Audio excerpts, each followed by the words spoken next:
தந்தை மகன் தூய ஆவியின் பெயராலே ஆமென். இயேசுவில் அன்பான இறைமக்களே, ஆண்டவராகிய இயேசுவின் பெயரால் உங்களை வாழ்த்துகின்றோம். இன்று பெண்களின் தினம், பெண்கள் தினம் சிறப்பிக்கப்படுகின்றன. ஆக விவிலியத்திலே பல பெண்கள் இருக்கின்றார்கள், பல பேர் இருக்கின்றார்கள். ஆக நாம் ஒரு சிலரை மட்டும் இந்த பெண்களை குறித்து இன்றைக்கு தியானிக்க போகின்றோம். இயேசு பிறப்புக்கு உதவியா இருந்தது பழைய ஏற்பாட்டில் 5 பெண்கள். 5 பெண்கள் இயேசு ஆண்டவருக்கு கொள்ளு பாட்டிகளாக 4 பேர் இருக்கின்றார்கள். 5வது இயேசுக்கு தாயாக மாறினவர். இந்த 4 கொள்ளுப்பாட்டிகள் யார்? விவிலியத்திலே நாம் பார்க்கும்போது மத்தேயு நற்செய்தி முதல் அதிகாரத்திலே நீங்க வாசித்து பாருங்கள். முதல் அதிகாரத்திலே 1ஆம் அதிகாரம் 3வது வாக்கியத்தில் பார்த்தீர்கள் என்றால், அங்கு ஒரு பெண்ணின் பெயர் தாமர் பெயரோடு எழுதப்பட்டிருக்கிறது. இந்த தாமர் யார்? யூதாவின் மனைவி என்று சொல்லப்படுகிறது. இந்த தாமர் ஒரு விதவை பெண். ஒரு விதவை பெண். அந்த காலத்திலே சகோதரர்களை திருமணம் செய்தால், அதுக்கு பிறகு இளைய சகோதரன் இறந்து விட்டால் அவருடைய இளைய சகோதரனை திருமணம் செய்வார்கள். இப்படி செய்த பிறகு குழந்தை இல்லாத பாக்கியத்தினாலே அவர் இறுதியாக யூதாவையே திருமணம் செய்கின்றார். அந்த யூதாவுடைய வம்சத்திலிருந்தான் தாமருடைய பெயரானது இடம்பெறுகின்றன. ஏனெனில் இயேசு அந்த வம்சத்தில், யூதா வம்சத்தில் இயேசு பிறக்கிறதுனால தாமருடைய பெயர் விவிலியத்தில் இடம்பெற்றிருக்கின்றது. 2வது நாம் பார்க்கின்றோம், முதல் அதிகாரம் 5வது வாக்கியத்தை, அங்கு ராகாப்பு என்று இருக்கிறது. இந்த ராகாப்பு யார் என்று பார்க்கும்போது நாம் விவிலியத்தில் ஜெரிகோ பிரேயர் இன்னைக்கும் செய்ததை நாம் பார்த்திருக்கலாம். இந்த ஜெரிகோ பட்டணத்தில் ஒரு பெரிய ஜெப வீராங்கனையாக திகழ்ந்தவர் இந்த ராகாப்பு. இன்றைக்கு நம்முடைய வாழ்க்கையில கூட ஜெரிகோ பிரேயர் செஞ்சுட்டு இருக்கோம். அந்த ஜெரிகோ கோட்டை இடிவதற்கு, முழுக்க இடிந்து போவதற்கு இவள் ஒரு மிகுந்த முக்கியமான இடத்தை இடம்பெற்றவள் இந்த ராகாப்பு. ஆக நண்பர்கள் மக்களே, அந்த ஜெப வாழ்வு என்பது அவர்கள் எப்படி அதை சுற்றி வந்தார்கள், 7 முறை சுற்றி வந்தார்கள் என்று பார்க்கின்றோம். அந்த சுற்றி வருகிறதுல ஜெபத்துக்கு ஆர்வமாக கோட்டைக்கு உள்ளே சென்று அந்த கோட்டையிலிருந்து மக்களுக்கு நானும் உயிரோடு இருக்கிறேன், நாம் காப்பாற்றப்பட்டோம் என்ற அந்த ஒரு தீவிர வைராக்கியமான ஒரு பெண் இந்த ராகாப்பு. ஏனெனில் அவளிடத்தில் கடவுளுக்கு பயந்து ஜெபிக்கிற ஜெபம் அதிகமாக இருந்தது. ஆக இன்றைக்கு இந்த ராகாப்பு வழியாக நம்முடைய எரிகோ என்று சொல்லப்படுகிற அநேக பிரச்சனைகள் நம்மை சூழ்ந்திருக்கலாம். அதை எதிர்ப்பதற்கு இந்த ராகாப்பு, இந்த பெண் ராகாப்பு எப்படி அந்த ஜெரிகோ பட்டணம் வீழ்ச்சிக்கு காரணமாக இருந்தாரோ, அதுபோல ஒவ்வொரு பெண்களும் அவங்கவுங்க வீட்டில் ஜெபிக்கும் போது அவங்க வீட்டு பிரச்சனைகள் தீரும் என்று இந்த ராகாப்பு உடைய வாழ்க்கை சொல்லப்படுகிறது. இவளும் இயேசு பிறப்புக்கு உதவியாக இருக்கின்றார். அவர் யார் என்றால் சாலமோனுக்கு மனைவியாக இருந்தவர். பிறகு 3வது நாம் பார்க்கின்றோம், ரூத்துடைய அம்சத்தை பார்க்கலாம். முதல் அதிகாரம், நீங்க விவிலியத்தில் முதல் அதிகாரம் 5வது வாக்கியத்தை பார்த்தீங்கன்னா ரூத் என்று சொல்லுகிறது. ரூத் யார் என்று பார்க்கும்போது, இந்த ரூத்தானவள் ஒரு ஏழை குடும்பத்தை சேர்ந்தவள். அந்த ஏழை குடும்பத்தில் இருந்த அவள் என்ன செய்தால், அந்த குடும்பமானது கல்லு கடவுளுக்கு பலியாகும்படி ரூத்தை ஒப்பு கொடுத்தார்கள். ரூத்து சிறு வயதிலேயே கல்லு கடவுளுக்கு நேர்த்தி செய்யப்பட்டவள். அவள் குழந்தை வடிவத்தில் இருக்கும் போதே அவளுக்கு ஒவ்வொரு முறையும் கல்லு கடவுளுக்கு கொண்டு போய் பலி செலுத்தும் போது அந்த ரூத்துடைய வாழ்க்கையில் ஏதாவது ஒரு காயங்கள் ஏற்படும், தழும்புகள் ஏற்படும். இந்த தழும்புகளினாலே அவள் ரிஜெக்ட் பண்ணப்படுவாள். இவ தழும்பு இருக்கிறது, சுகமான பிறகு வாங்க. இப்படி அவள் குழந்தை பருவத்திலிருந்தே தவிர்க்கப்பட்டு வாலி பருவம் ஆன பிறகு அந்த கல்லு கடவுளுக்கு குழந்தைகளை தான் பலி கொடுப்பார்கள். இவள் வாலிபல் ஆன பிறகுதான் அவளை பலி கொடுத்துவது நிறுத்திவிட்டார்கள். அந்த சொல்லிதான் நகோமியுடைய மகன் அந்த இடத்திற்கு மெட்டீரியல் சப்ளை பண்ணுவதற்காக, அந்த கல்லு கடவுள் வைத்திருக்கிற அந்த இடத்திற்கு மெட்டீரியல்கள், தேவைப்படுகிற பொருட்களை கொடுப்பதற்காக செல்லும்போது நகோமியுடைய மகனுக்கும் இந்த ரூத்துக்கும் உறவுகள் ஏற்பட்டு அவள் அங்கிருந்து வெளியேறி நகோமியுடைய மகனை திருமணம் செய்து கொள்ளுகின்றார். அப்ப நீங்க பாருங்க, இந்த நகோமியுடைய மகன் அவளுக்கு 10 கட்டளைகளை சொல்லிக் கொடுப்பார். செய்வது தவறு, பிள்ளைகளை பலி கொடுப்பது தவறு, இது கடவுளுக்கு ஏற்காதது என்று சொல்லி அவர் சொல்லிக் கொடுத்த 10 கட்டளைகள் ரூத்துடைய மனசுல பதிந்திருந்தது. ஆகவே அவர் கணவர் இறந்த பிறகு தன் மாமியார் நகோமி 2 மருமகளுக்கு சொல்வார்கள், நீங்க உங்க சொந்த ஊருக்கு போங்க. ஆனால் ரூத் என்ன சொல்வாள், நான் சொந்த இனமும் சொந்த கடவுளும், இனிமேல் நீதான் என்னுடைய இனம், உன்னுடைய கடவுள் தான் என்னுடைய கடவுள். நண்பரே மக்களே, ஒரு கல்லு கடவுளை வழிபட்டு கொண்டிருந்த ஒரு ரூத் எவ்வாறு இயேசு பிறப்புக்கு கொள்ளுப்பாட்டியாக மாறுகின்றார்?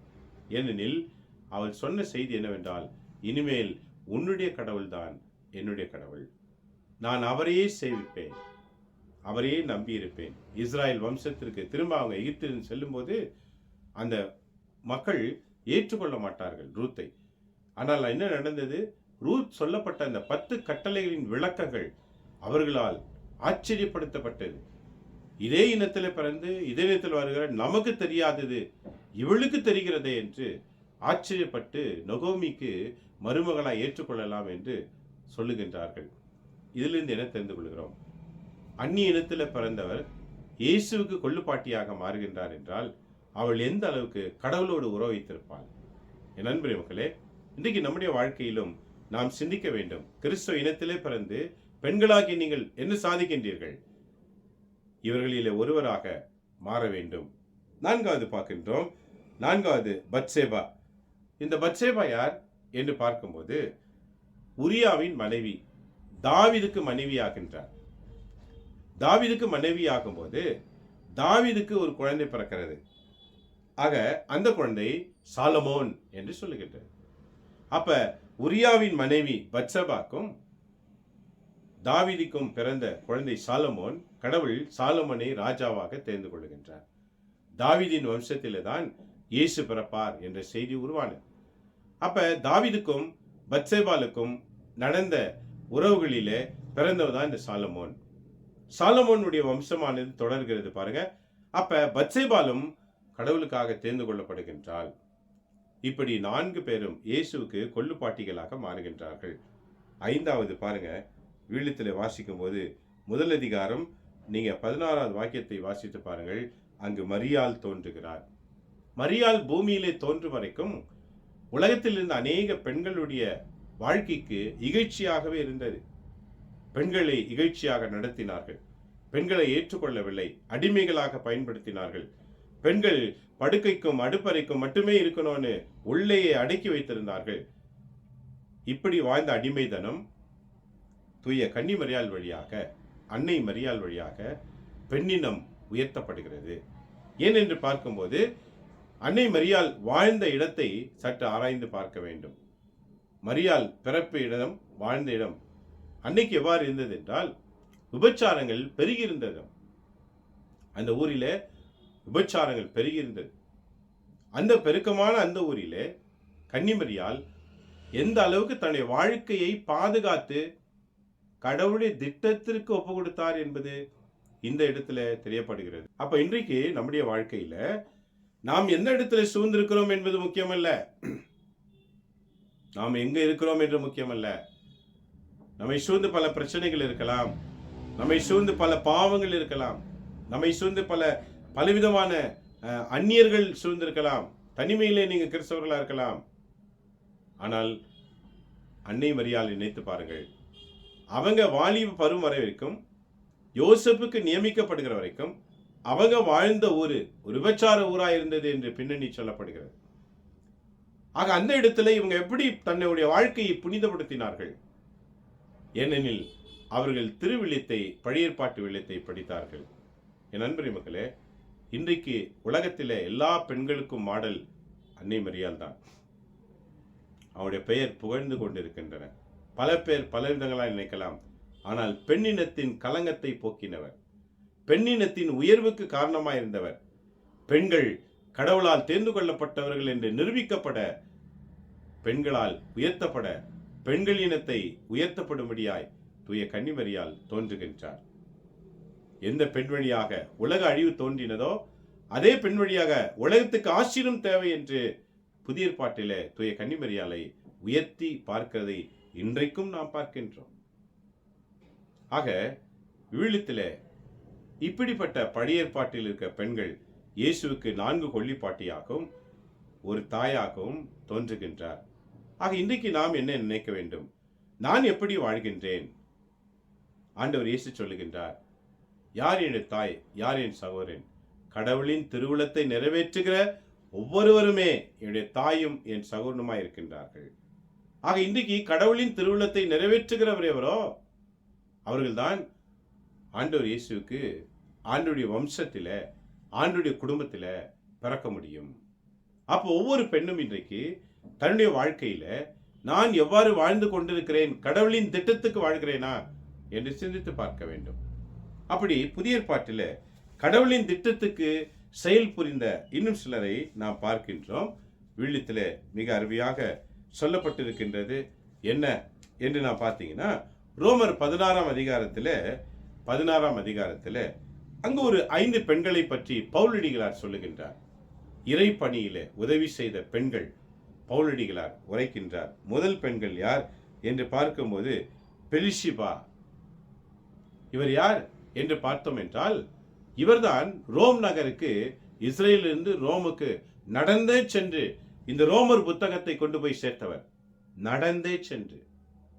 ஆகவே இவர் என்ன சொல்கிறார் பாருங்க, பவுலடிகளார் 16ஆம் அதிகாரத்தில் முதல் வாக்கியம், என் சகோதரியாகிய தன்னுடைய சொந்த கூட பிறந்த சகோதரி போல அவர் பாவிக்கின்றார். ஏன் தெரியுமா? இந்த ஊழியத்திற்கு இந்த பெய்சபா இந்த ஊழியத்திற்கு ரொம்பவும் அதிகமாக உதவி புரிந்தவர். ஆகவே அவர் உயர்த்தப்பட்டு அவருக்கு நன்றி செலுத்துகிறார் பவுலடிகளார். இன்றைக்கு புதிய ஏற்பாட்டில் வாழ்ந்து கொண்டிருக்கிற நம்முடைய வாழ்க்கை இறை பணியில எவ்வாறு இருக்கின்றது?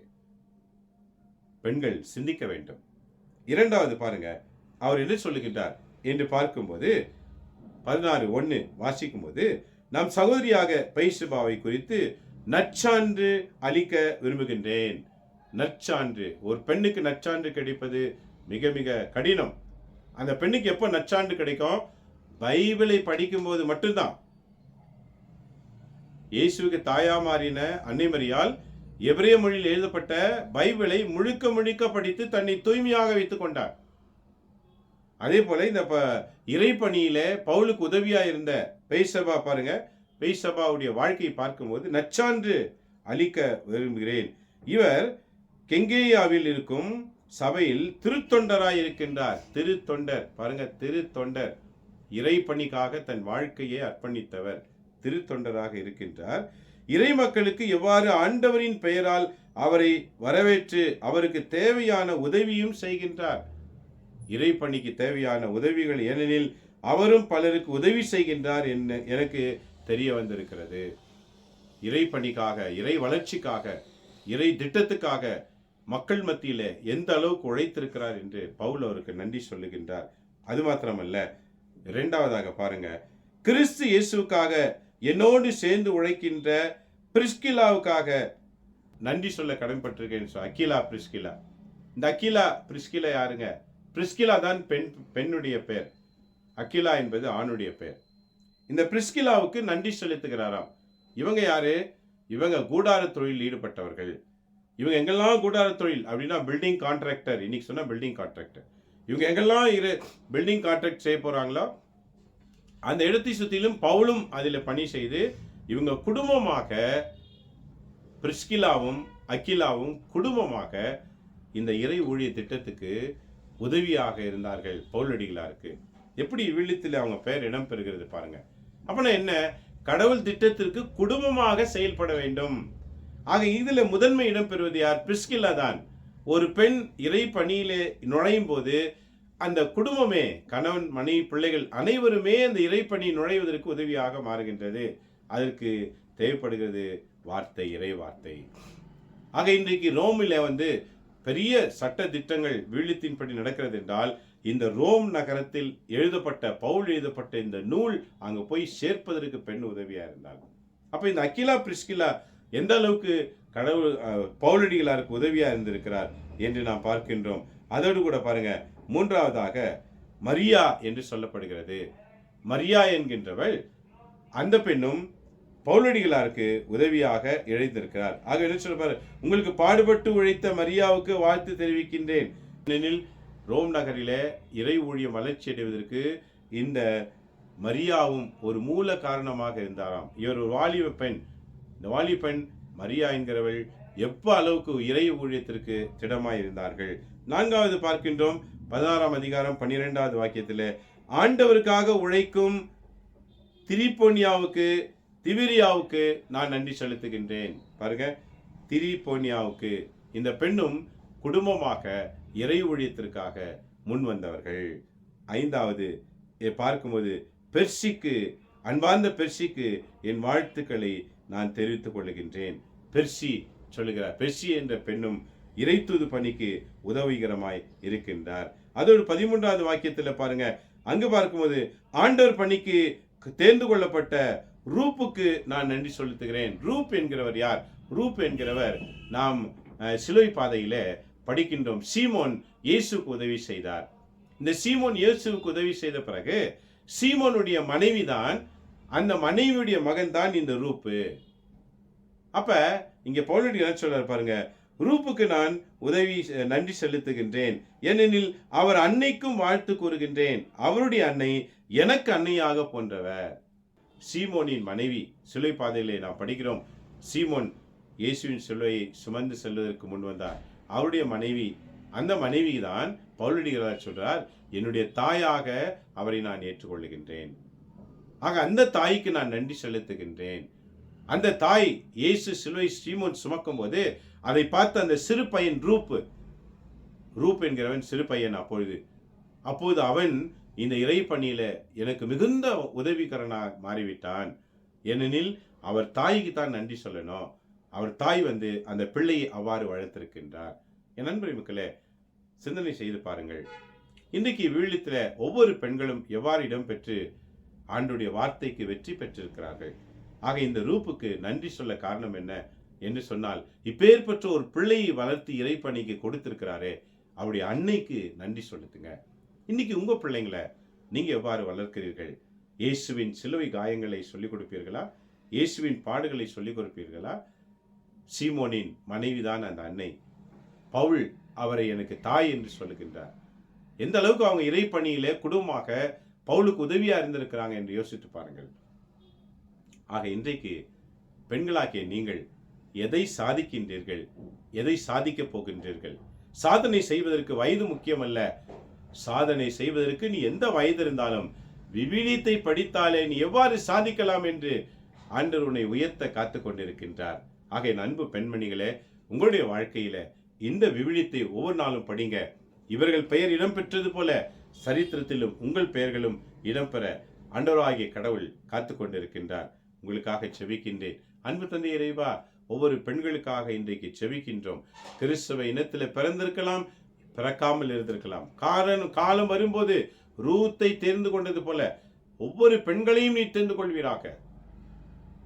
ஆண்டவரே, இயேசுவுக்கு முன் இருந்த பெண்களைப் போல, இயேசுவுக்கு பின் பவுலடிகளாருக்கு உதவி செய்த பெண்களைப் போல இன்னைக்கு இருக்கின்ற ஒவ்வொரு பெண்களையும் நீங்க ஆசீர்வதிப்பீராக. ஆண்டவரே, நீர் ஊழியம் செய்யும் காலங்களிலும் உமக்கு அநேக பெண்கள் உதவிகளா இருந்தார்கள். அதே போல இன்றைக்கு வாழ்ந்து கொண்டிருக்க ஒவ்வொரு பெண்களையும் நீர் ஆஸ்வதியும். அவருடைய கணவன், மனைவி, பிள்ளைகள் என்று குடும்பமாக இறைப்பணியிலே கடந்து வர உதவி செய்வீராக. இதை கேட்டுக்கொண்டிருக்க ஒவ்வொரு பெண்களையும் ஆஸ்வதிப்பீராக. எல்லா பெண்கள் மேலும் உடைய ஆசீர்வாதம் இறங்கி வரட்டும். அன்னை மரியாதை போல குடும்பத்தை தாங்கி நடத்துகின்ற ஆசீர்வதித்தாரும். எந்த சூழலிலே எங்கு வாழ்கிறார்கள் முக்கியமல்ல, ஜெபத்தோடு வாழ்ந்தால் அந்த சூழலாம் மாறும் என்ற ஒரு செய்தி இன்றைக்கு நீர் கொடுத்தமைக்காக நன்றி ஆண்டவரே. மரியாள் வாழ்ந்த காலத்தின் சூழத்தை நாங்கள் தியானித்தோம். ஆனால் அவர்கள் எவ்வாறு உம்முடைய வார்த்தைகளுக்கு ஏற்றவாறு கட்டுப்படுத்தி வாழ்ந்து பெண் குலத்திற்கே பெருமை சேர்த்தார்களோ, அதுபோல இன்றைக்கு என்னோடு இணைந்து செபிக்கிற ஒவ்வொரு பெண்களையும் நீர் ஆஸ்வதிப்பீராக. இதை பார்த்து கேட்டுக்கொண்டிருக்க ஒவ்வொருவரையும் ஆஸ்வதியும். இயேசுவின் பெயரால் செபித்து அனைத்து பெண்களுக்கும் உம்முடைய ஆசீரை பெற்றுக் கொடுக்கிறேன் எங்க நல்ல பிதாவே. ஆமேன், ஆமேன்.